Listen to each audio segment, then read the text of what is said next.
9h sur Al-Oula, bienvenue dans ce journal. Voici ses principaux titres. Service militaire sous hautes instructions de Sa Majesté le roi Mohammed VI, chef suprême et chef d'état-major général des forces armées royales.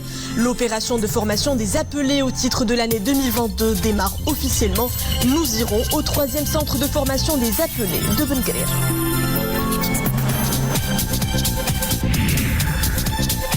La filière du cannabis licite voit le jour dans le royaume. L'Agence nationale de réglementation des activités relatives au cannabis a tenu la première réunion de son conseil d'administration.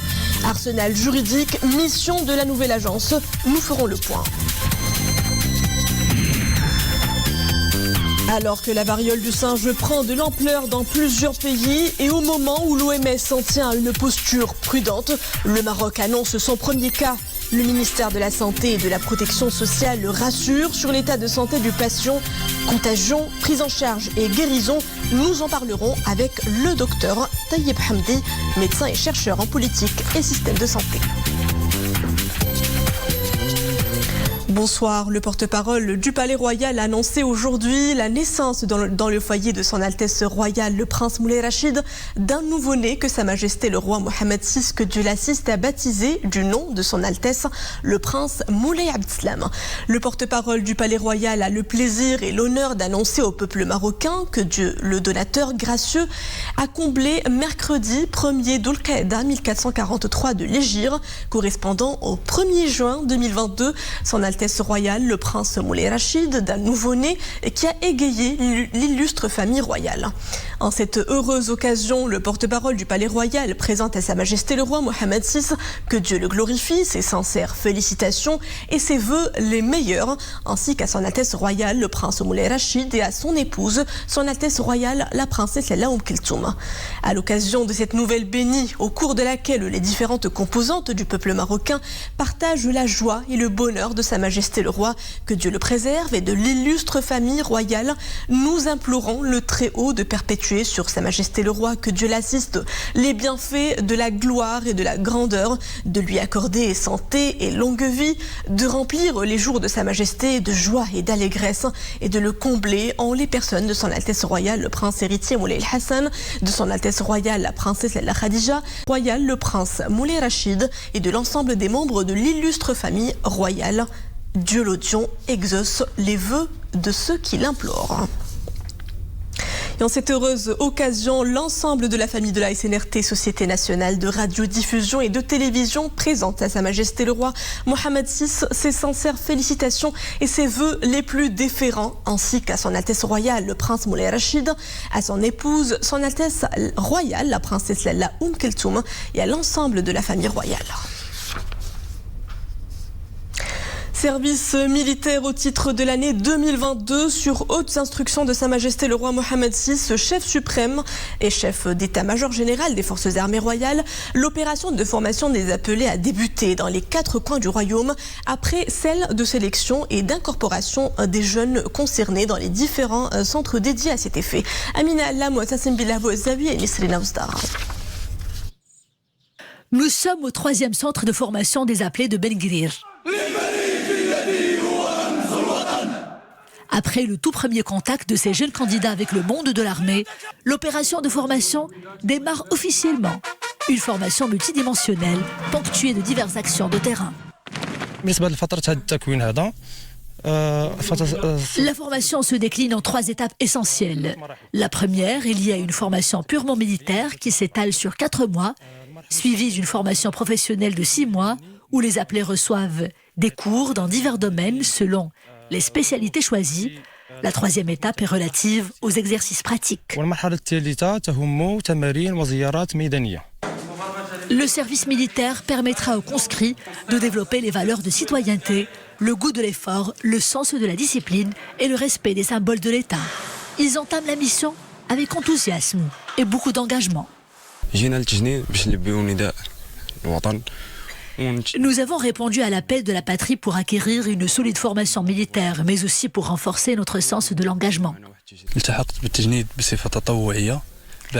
J'ai volontairement rejoint le service militaire. J'ai été officiellement sélectionné le 20 du mois dernier.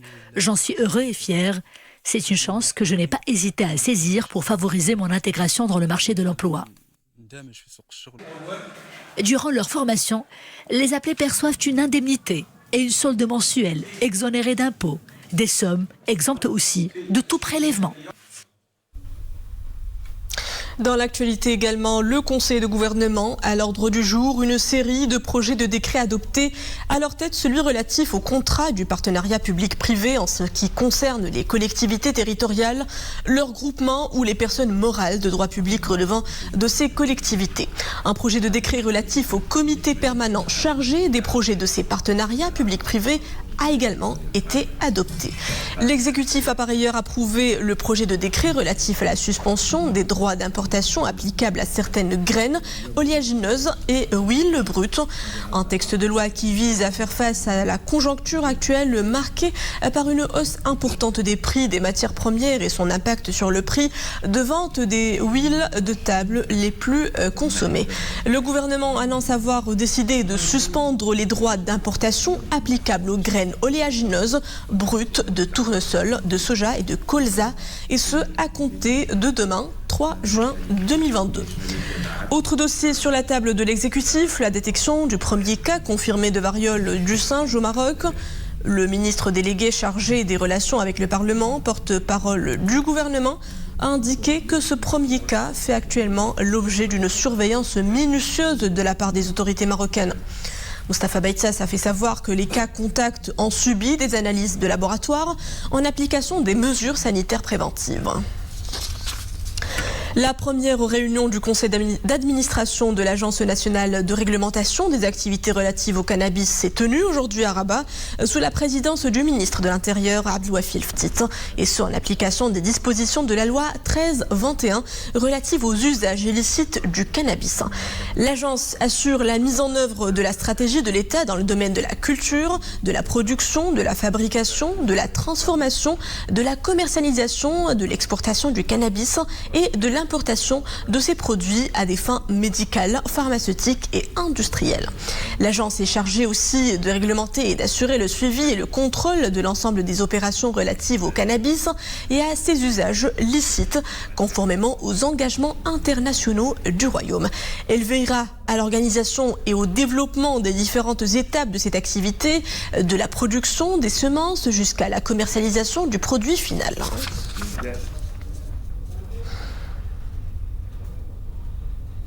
Comment justement encadrer les activités liées au développement du cannabis légal? La loi 1321, 2 décrets et 6 arrêtés fixent les modalités des usages licites du cannabis. Iman Ablou nous fait le point sur cet arsenal juridique.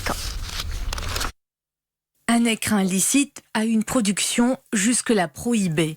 Le Maroc réglemente l'usage du cannabis et parachève un arsenal législatif lié aux usages licites du chanvre indien. La loi 1321 autorise désormais la légalisation et l'usage du cannabis à des fins strictement médicales et industrielles. Objectif, améliorer les revenus des agriculteurs et créer des opportunités d'emploi pérennes. Le développement des usages licites du cannabis revêt aussi une portée sociale, dans la mesure où il vise la protection des agriculteurs des réseaux de trafic international de drogue. Tout usage récréatif demeure banni. Les usages permis sont assujettis à un système d'autorisation verrouillé sur l'ensemble de la chaîne. Ceci implique les différentes activités: la culture, la production, la transformation, l'industrialisation, la commercialisation, le transport, l'exportation et l'importation de cannabis et ses dérivés. Pour garantir le respect de la procédure, un organe de gouvernance est créé. L'Agence nationale de régulation des activités du cannabis, une institution publique dotée de la personnalité morale et de l'autonomie financière, chargée de remplir plusieurs fonctions comme l'octroi, le renouvellement et le retrait des autorisations conformément aux dispositions en vigueur. L'agence sera également chargée d'assurer le suivi, l'encadrement et le conseil pour le secteur public et les professionnels concernant les techniques de gestion des exploitations, de valorisation et de commercialisation du cannabis. Cela passera par la prospection des marchés nationaux et internationaux, outre l'encadrement des agriculteurs et l'encouragement de la femme rurale. Après la reconnaissance par les Nations Unies des vertus curatives du cannabis, un grand nombre de pays d'Europe, d'Amérique, d'Afrique et d'Asie ont changé leur approche concernant le chanvre indien par l'adoption de lois visant à légaliser sa culture, sa transformation, sa distribution, son importation et son exportation à des fins licites. Légaliser l'usage thérapeutique permettra au Royaume de se positionner sur un marché en croissance annuelle de 30% au niveau mondial et de 60% au niveau européen. Le marché mondial du cannabis à usage médical pourrait s'élever à près de 56 milliards de dollars en 2025, soit 5 fois plus qu'en 2015. Autre mission de cette nouvelle agence, assurer la mise en œuvre de la stratégie de l'État dans le domaine de la culture, la production, la fabrication, la transformation et la commercialisation et l'exportation du cannabis et l'importation de ces produits à des fins médicales, pharmaceutiques et industrielles et en faire des activités durables et génératrices de revenus. Retour à Iman Ablou. L'usage légal du cannabis est désormais synonyme de perspectives prometteuses dans plusieurs domaines. Sur le registre médical, les vertus curatives du cannabis ne sont plus approuvées dans le traitement de certaines maladies. Un usage licite, réglementé, qui passera d'abord par le volet formation. Ceci sera concrétisé par un congrès médical le 26 juin où il y a plusieurs pays qui vont assister pour sortir avec des standards et des recommandations et comme ça nous serons premiers préparés à recevoir et à prescrire et comment prescrire, comment suivre les patients, quels patients donner et tout aussi en répondant aux réglementations de la loi. Des vertus thérapeutiques qui s'ajoutent à bien d'autres usages régulés par la loi 1321 et qui touchent les domaines cosmétiques, industriels et agricoles. Un usage créateur de chaînes de valeur, d'opportunités d'emploi, de développement et donc de richesse. Ceci va changer, mais le côté social des agriculteurs en premier de la région du Nord, le côté économique et ensuite tout le côté économique du Maroc qui actuellement on est dans une bonne voie, on précède même d'autres pays. Donc il ne reste que partir sur des bonnes bases et préparer le terrain pour recevoir et commencer une bonne production du cannabis médical au Maroc et en Afrique et même en Europe. Une aubaine pour le Maroc. Plusieurs investisseurs se positionnent déjà sur le futur marché marocain. Des fenêtres de développement s'ouvrent pour introduire le Royaume dans les marchés mondiaux licites du cannabis. Nous le disions tout à l'heure, un premier cas confirmé de variole du singe a été enregistré au Maroc. Le ministère de la Santé et de la Protection sociale indique qu'il s'agit d'un cas en provenance d'un pays européen, détecté dans le cadre du protocole établi par notre pays depuis le lancement de l'alerte sanitaire mondiale.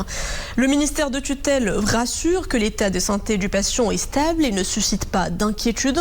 Le malade se trouve actuellement sous surveillance médicale, conformément aux mesures sanitaires adoptées en la matière. Dès la confirmation des résultats des analyses de laboratoire, les centres nationaux et régionaux des opérations d'urgence de santé publique ont lancé une enquête pour répertorier tous les cas contacts, les surveiller et prendre des mesures préventives pour éviter la propagation du virus.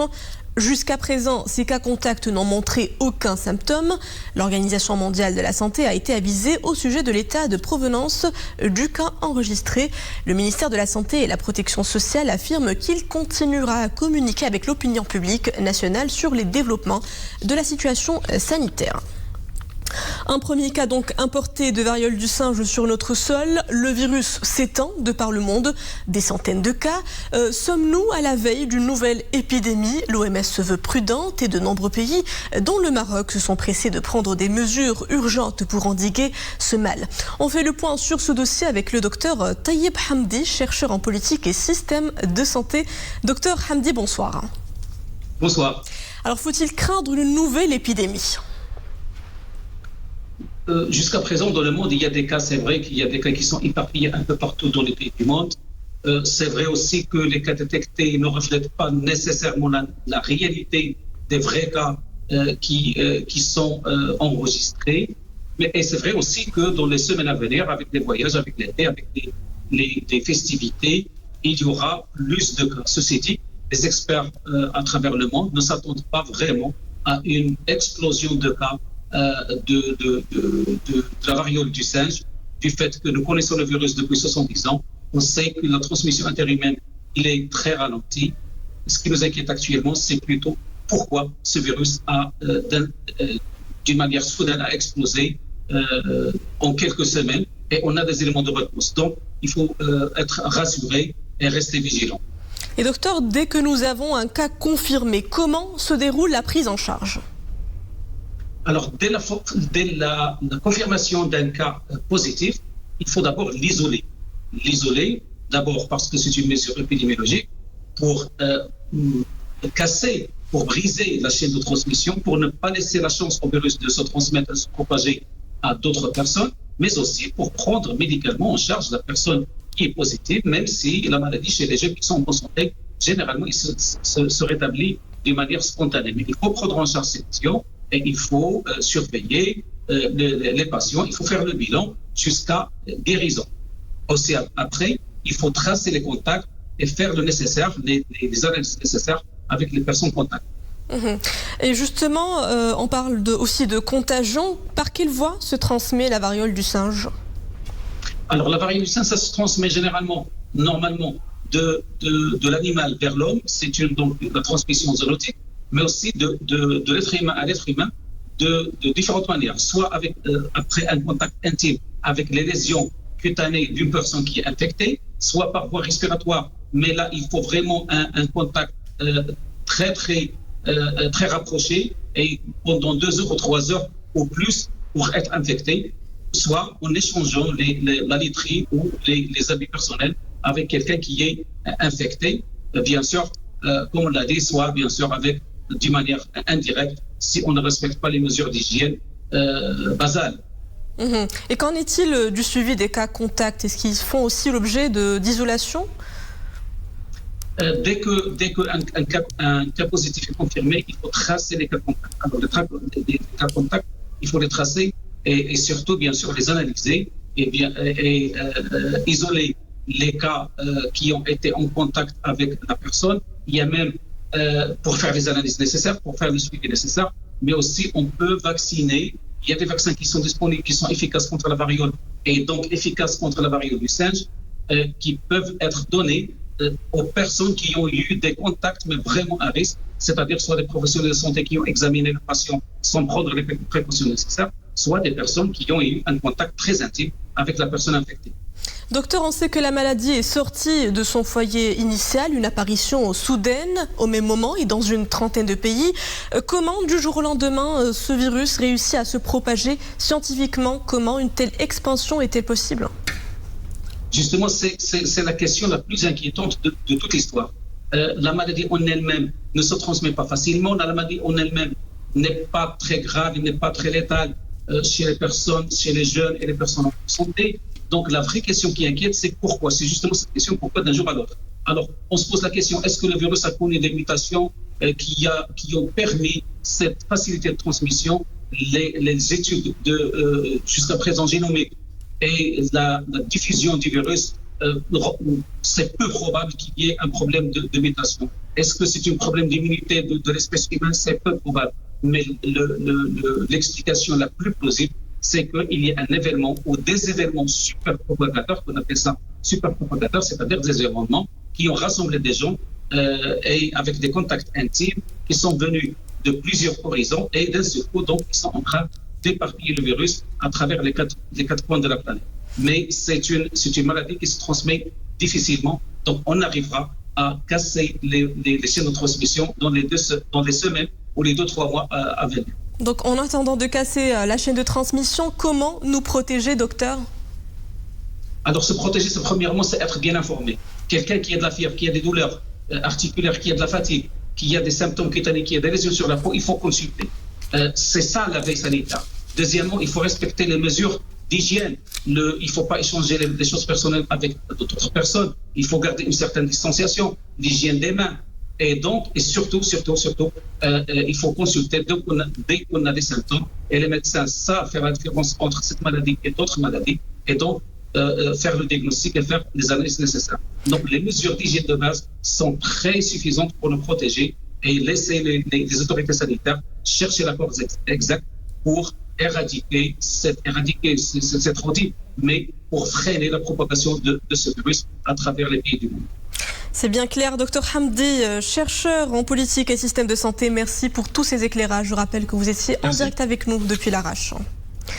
Et dans le monde, plus de 550 cas de variole du singe ont été signalés dans 30 pays, une flambée en dehors des zones endémiques. L'Organisation mondiale de la santé annonce passer au radar la transmission du virus et exhorte les pays touchés à élargir leur surveillance. Mais pour l'instant, l'OMS ne se dit pas préoccupée par la probabilité d'une pandémie mondiale. Ces experts estiment qu'il est encore possible d'arrêter cette épidémie avant qu'elle ne s'étende.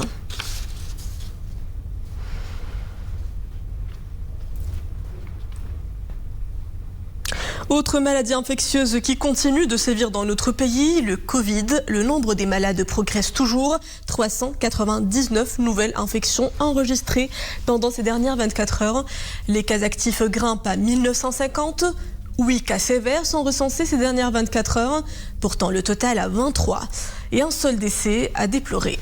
Pour ce qui est de la vaccination, plus de 6 430 000 personnes ont jusqu'ici bénéficié de la 3e dose.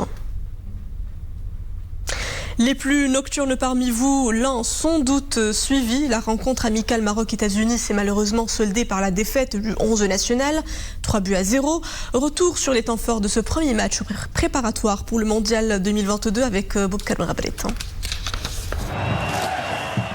4e match amical entre les deux équipes et première victoire américaine. Dès le coup d'envoi, les Lions de l'Atlas se ruent à l'attaque. Le portier américain était toujours à la parade.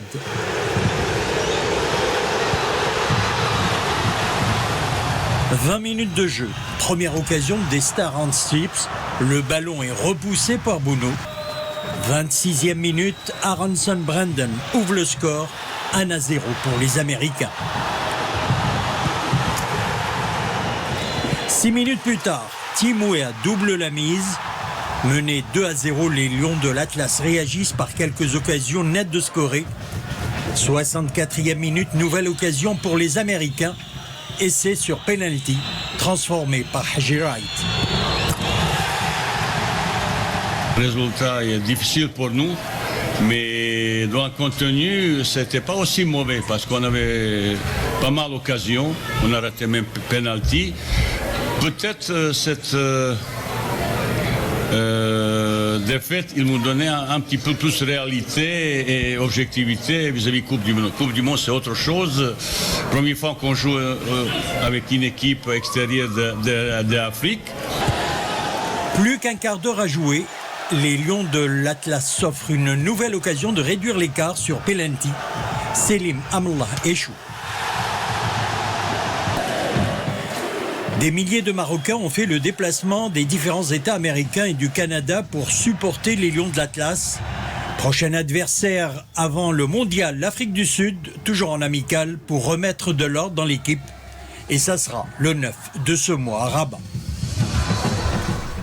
Dans la page internationale, direction Londres, la capitale britannique troque à partir d'aujourd'hui le gris de sa brume pour le faste des festivités des 70 ans de règne de la reine Elisabeth II. Le temps d'un week-end de 4 jours, Londres met sa tenue d'apparat pour célébrer le jubilé de platine de la souveraine de 96 ans.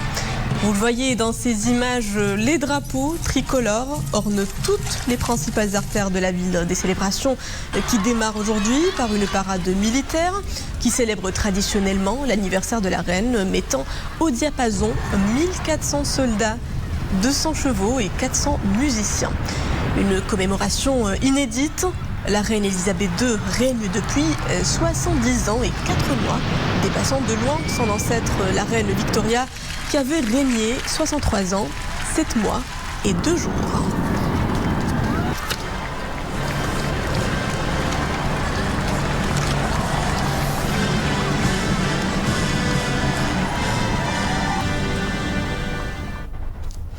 Et c'est par ces images que nous clôturons ce journal. Merci à vous de l'avoir suivi. Retrouvez à 21h le journal Raïsia. Ce sera en compagnie de Mohamed Reda Labidi. Très belle suite des programmes à tous sur Al-Oula.